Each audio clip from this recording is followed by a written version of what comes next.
Hello Star Wars fans and collectors, it's me Jedi98 back again with another Star Wars video. In today's Star Wars video we're going to take a look now at another character from the Ahsoka TV show. Now in today's Star Wars figure review we're going to take a look now at one of the main villains that appears in the series.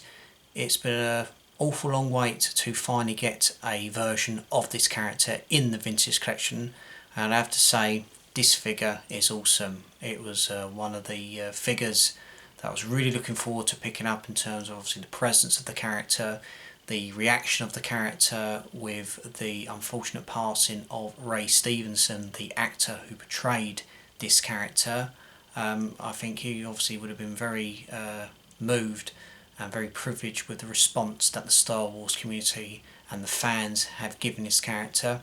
The figure itself is awesome. I'm really impressed with it, and the character I think is simply awesome. I'm really blown away by the character. So the character we're going to take a look at today is this one. It is Baylan Skoll from the Ahsoka TV show. Now this is Baylan Skoll's appearance in the Ahsoka TV show, and right off the bat this figure is bloody brilliant in terms of obviously his presence, the sheer size of him, and sort of like the medieval look of this character. Really impressed with the overall design. The lightsaber is a big selling point in terms of obviously not being red. It is orange, sort of like the old school version of Star Wars lightsabers. The unlit lightsaber just on the belt there, which you can see, and the armour as well, and the facial sculpt along with the details.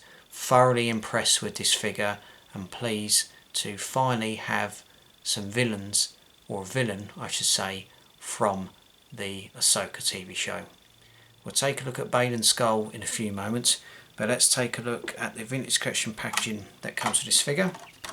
As you see, this is the vintage collection card from the series.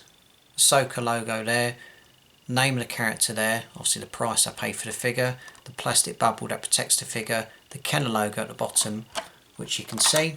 Turn the packaging around, legal stuff at the bottom, an image of the character in action, and an image, descriptions of the character in multiple languages. So by all means please be sure to pause the video and have a quick read. So that is your packaging for Baylan Skoll. Let's take a look at its character in more detail. We're going to start off with the articulation. As you see, Baylan Skoll, he does come with movement top of the head, shoulders, elbows and the wrist, torso is movable, movement in the legs, movement in the knees, movement in the ankles. Accessory wise, it does come with this gorgeous lightsaber there, sort of like a reminiscent of a cross-guarded lightsaber that we see Kylo Ren use in Star Wars, and obviously Cal Kestis as well. The unlit saber is just on the side there, which is really cool. Just give you a zoom in on the overall detail of Baylan Skoll.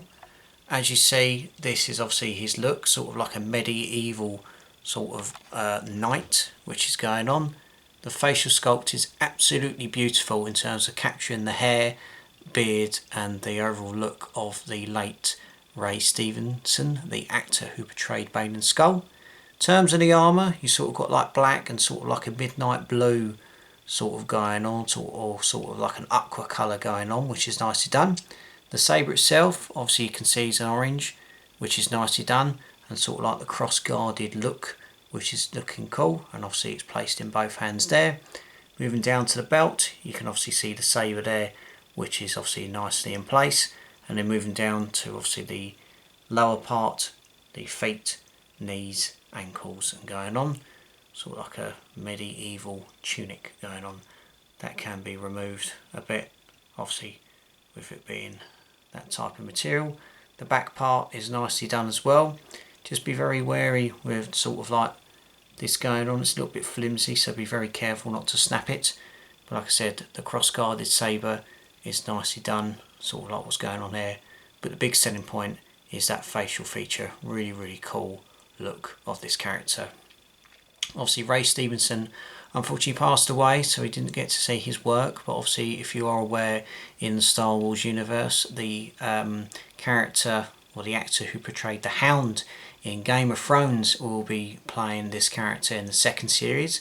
I think it's a decent choice in terms of obviously what's going on, in terms of what was happening. There was a few sort of things going around with other names going on, possibly my opinion, maybe sort of if he grew his beard a bit, sort of like Gerald Butler, to sort of have that presence. But obviously I think the gentleman who is in Game of Thrones, and I don't know the actor's name off the top of my head, I think it's a decent cast. But sort of if there was another actor in the realm, sort of like Gerald Butler, in terms of his presence in 300 and sort of his acting abilities. But yeah, it's a shame. But I think Ray Stevenson would have been very proud with his work, and that first series, especially the hallway scene, and when him and his apprentice aboard that rebel ship and basically cause carnage, which is fabulous.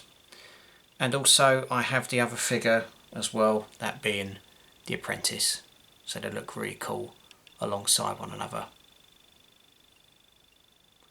So thank you very much for watching this Star Wars review. I will be back with many more Star Wars videos very soon.